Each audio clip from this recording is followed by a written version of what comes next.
बिस्मिल्लाहिर्रहमानिर्रहीम नहमदुहु व नुसल्ली अला रसूलिहिल करीम अम्मा बाद।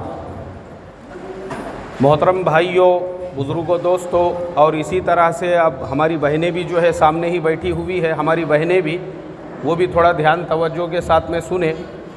देखो, आज जुमा का मुबारक दिन है।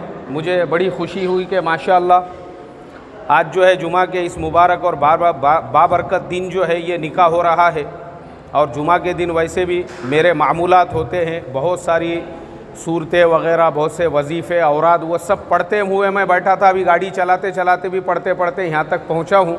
और उन सब के बाद में जो है मैं आपका निकाह पढ़ा रहा हूँ। तो मुझे अल्लाह की ज़ात से उम्मीद है कि आपके निकाह में इससे और भी ज़्यादा बरकतें पैदा होंगी और भी ज़्यादा खुशियाँ पैदा होंगी। अभी देखो, मैं 2-3 बातें बताना चाहता हूँ, वो बातें मेरी ध्यान तवज्जो से सुनो, इंशाअल्लाह बहुत फ़ायदा होगा आपको।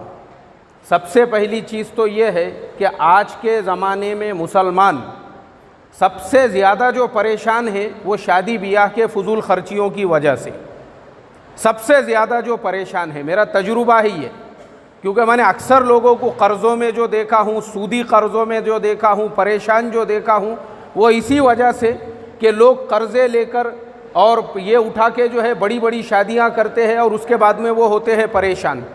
लेकिन आपकी जो शादी है माशाअल्लाह, मेरे को खुशी हुई ये देख के, क्योंकि ये एक फैमिली प्रोग्राम है और इतने लोग तो होना चाहिए, क्योंकि सब फैमिली मेंबर है।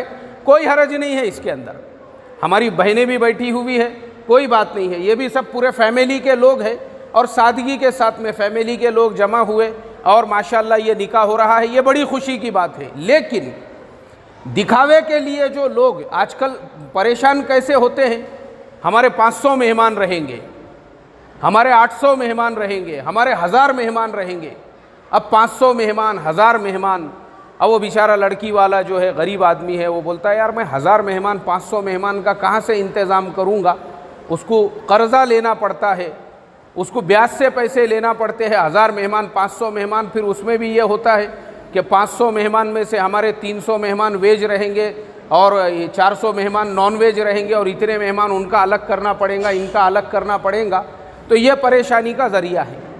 बजाय इन सब के कम से कम जो लोग हैं फैमिली मेंबर, वो बिल्कुल जमा होना चाहिए, क्योंकि फैमिली के लोग अगर जमा नहीं होंगे तो फिर पता कैसा चलेगा कि अपने फैमिली के अंदर, ख़ानदान के अंदर फ़लाने लड़के का निकाह हुआ या फ़लाने लड़की का निकाह हुआ या नहीं हुआ है बोलकर।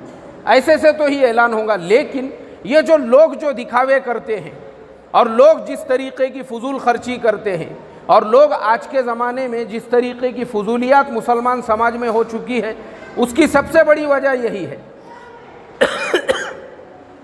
शादी ब्याह के अंदर लोग जो है पानी की तरह से पैसा बहा देते हैं और बाद में जो है परेशान होते हैं। तो मैं अक्सर दूल्हों को भी यही मशवरा देता हूँ कि भाई जो दूल्हे मियाँ भी है वो भी सादगी के साथ में निकाह करे। वलीमा वगैरह भी ज़्यादा बड़ा करने की, बड़ा हॉल करने की, बहुत मेहमानों को दावत देने की कोई ज़रूरत नहीं है। फैमिली के लोग जमा हो गए, घर के लोग जमा हो गए, सादगी के साथ। देखो क्या है कि सादगी के यानी कम खर्चे में अगर शादियां होंगी तो ना लड़की वालों को बोझ होगा और ना ही लड़के वालों को बोझ होगा, दोनों के लिए आसानी होगी। और अल्लाह के नबी सल्लल्लाहु अलैहि वसल्लम की यह हदीस है कि सबसे बेहतरीन निकाह वो है जिसमें कम से कम खर्चा हो। कम से कम क्या हो भाई, उसके अंदर खर्चा जिसके अंदर कम से कम होगा वो एकदम बेहतरीन निकाह है। हमारे निकाह कम से कम खर्चे वाले होना चाहिए। कम से कम लोग जो है ना हमारे ज़माने में, एक्चुअल में मैं आपको लोगों की मेंटालिटी बताता हूँ। लोगों ने आजकल जो है ना इसको मान सम्मान और बड़ेपन का ज़रिया समझे हुआ है। शादी ब्याह वगैरह को कि हम जितनी बड़ी शादी करेंगे उतना हमारा मान बढ़ेगा, उतना हमारा सम्मान बढ़ेगा, लोग ऐसा सोचते हैं। हालांकि ऐसा नहीं होता है। मान सम्मान कैसे बढ़ता है?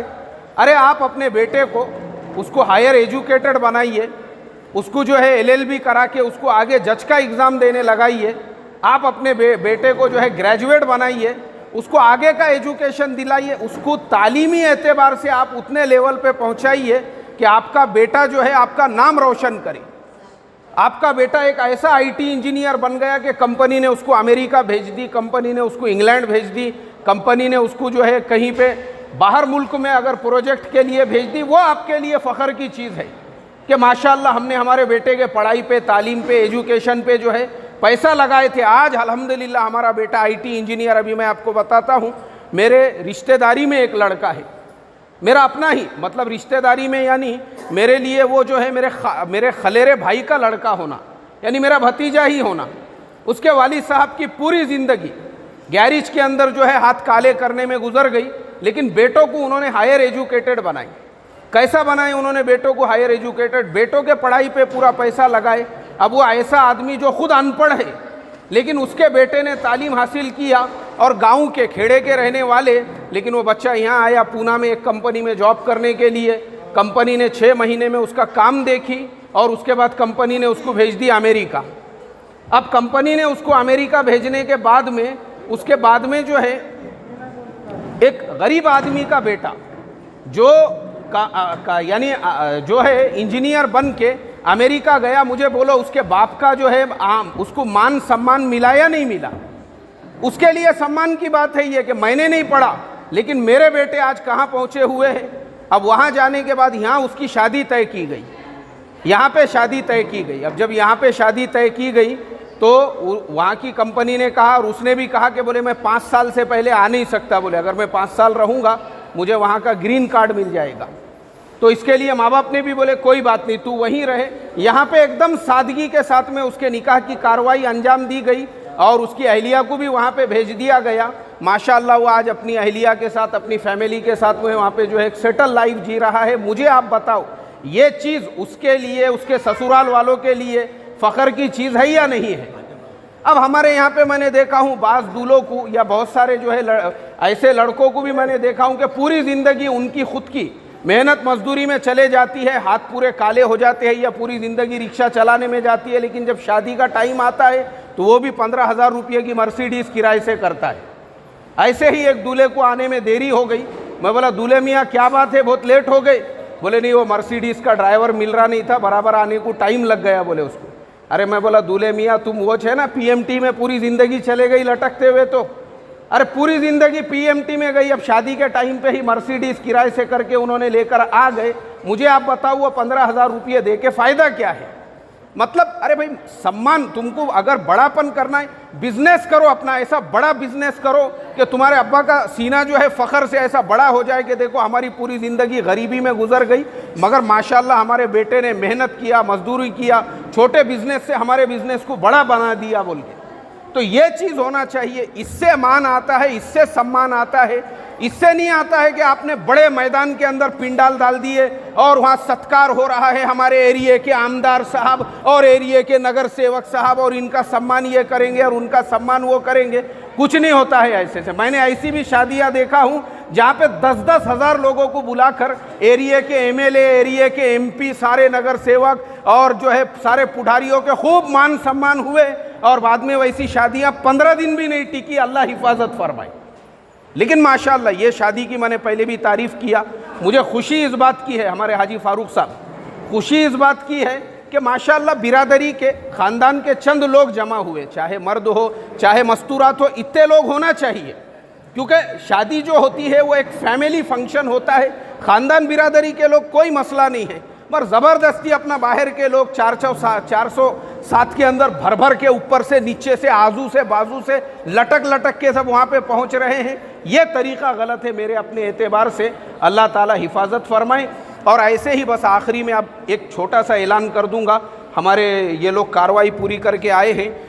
निकाह के बाद की भी जो ज़िंदगी है मियाँ बीवी में, जो प्यार होना चाहिए, मोहब्बत होना चाहिए, एक दूसरे का रिस्पेक्ट होना चाहिए, उसके बारे में हमारे YouTube चैनल के ऊपर हमारे 50 से ज़्यादा सबक है। मौलाना अकबर हाशमी के नाम से मेरा YouTube चैनल है, वहाँ पे जाके ख़ास तौर पे जिनकी शादियाँ नहीं हुई और जिनकी हो चुकी है और मियाँ बीवी में अनबन है, वो सारे हमारे बयानात सुने।